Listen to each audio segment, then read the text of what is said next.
Sometimes the safest place is the most dangerous. You're tuned in to Hidden Killers with Tony Brueski, featuring psychotherapist and author Shavaun Scott. The trial of Donna Adelson, it is coming up very, very soon, as many trials do. Fall, 'tis the season, if you will. Donna Adelson, of course, the mother of Charlie Adelson, the mother of Wendi Adelson, the mother-in-law of Dan Markel, who was murdered, believed to be partly from Charlie and hiring a hitman. And, well, why did all of this happen? Well, because the allegations go, Wendi and mom and everybody wanted the kids back closer to them in Florida, where they lived. So one person standing in the way, Dan Markel. Charlie's already been convicted and serving a life sentence. And now Donna going to be examined as well. Joining me to discuss, Shavaun Scott, psychotherapist and author. It did feel a little strange that it was the brother initially who was charged for all of this. Because it's like, well, why are you stepping in on this when it seems Donna seems to be the big narcissistic mother of the family that, enmeshes everyone together and they all do the will of mom. And now we're finally seeing this take place. What's your thoughts as we get closer to unwrapping Donna's story? I always, when I, watch the stories on the Adelsons, I always feel like I'm watching a mafia movie or something, with mama at the helm here directing this behavior. And yeah, the arrogance that people think they can write a check from the business, to hire hitmen. It's just like, what else have these people done? What are they getting away with here that they think they can just do this? It's weird. That's a good question, because it's like, if this is the norm, or is it the norm? Are they just really bad criminals too? Because I don't know because I think if it was the norm, they'd have been caught on something else by now, quite honestly.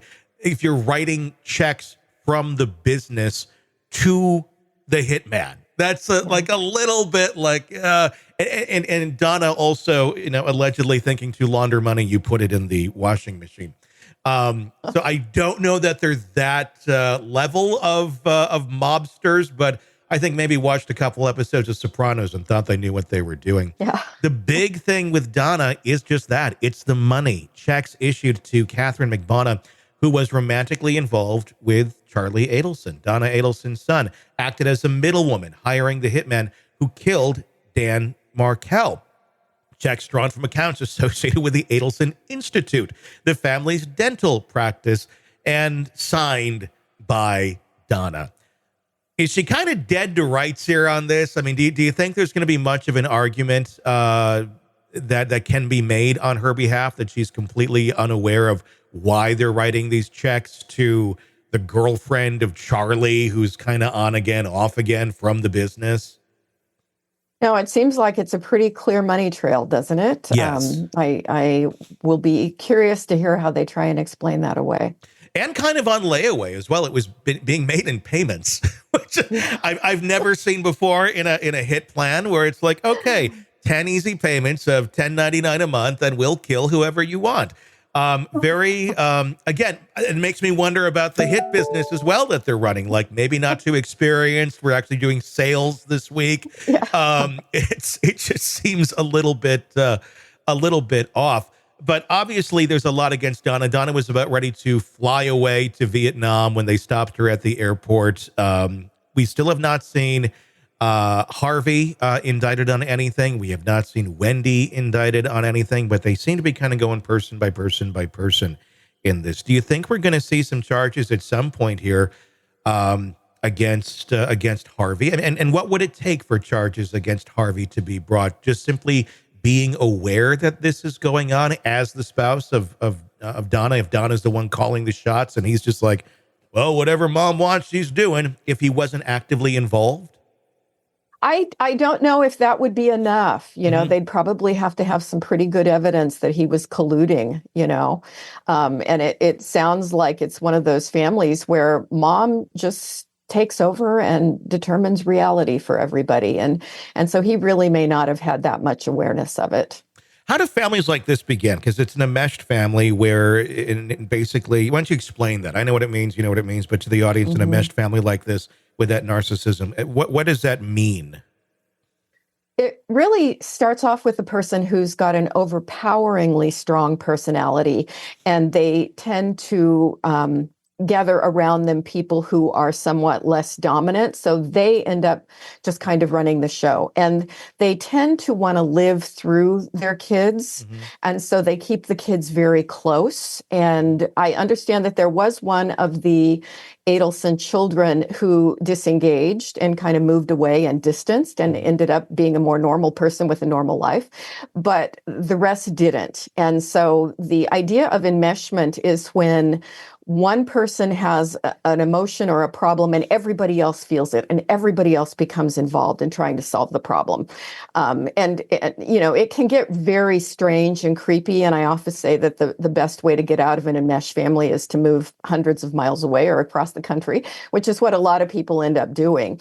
But it can be really pathological and really strange. And this is sort of like that, taken to an extreme degree. Do a lot of people who realize that they're in that sort of situation when they're in that sort of situation? Or is it kind of one of those where people brush it off with, you know, other sayings like, oh, I'm really, really close with mom. And well, mom said, so we better do this.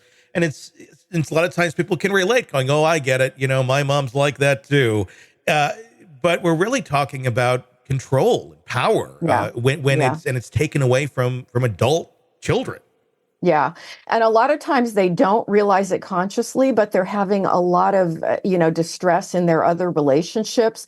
A lot of people come into therapy when, let's say it's a woman married to a guy. The guy is enmeshed with his mother. So the mother-in-law is trying to control everything about their lives and what they name their kids and the way that they raise their kids. And it's just this interfering mother-in-law.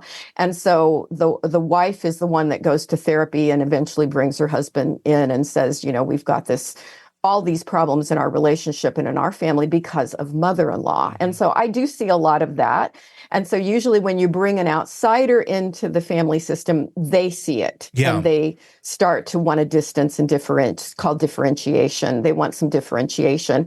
And then you get blowback from the enmeshed mother-in-law. I mean, it can be very extreme. Why is that? Why is it that you have some mothers like that they can't, I guess, let go? They can't let the children become adults and do what they want to do and take a step back on their own. Obviously, I'm just, it seems very common. But I guess why is it so common? Yeah, I think it's this overinvestment in their children as an extension of themselves. I think in healthy parents, one of the things that we realize as our kids are, 6, 7, 8 years old is that we don't really have as much influence over them as maybe we thought we would, having a new baby. You're in total control of this new baby and this toddler. And the older they get, the more they differentiate, so we cannot control their thoughts, their feelings, their emotions. We want to support them, but we want them to develop into their own independent person and separate from us. And usually by 18, 19, 20, they're eager to separate from us. And that's the way it's supposed to go. But there are cases of, let's say, a very insecure, kind of neurotic, dominant, narcissistic parent. Often it's a mom who is so enmeshed with her children that she doesn't let them develop their own identities. And I think that's what you're seeing in these kind of families. So she really sees her kids are an extension of her. It's a strange way of being a parent. And certainly I was very aware of it when I was raising my kids. I was so happy to see them individuate and tell me to mind my own business about things, when they're teenagers. It's like, I know that's a developmental thing that's supposed to happen. So in some families, it just doesn't happen the right way. Yeah, clearly, so at least one got away here.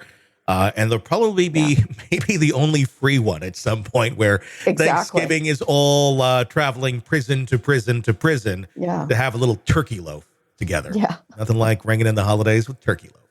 You're neck deep in a dark, twisted tale.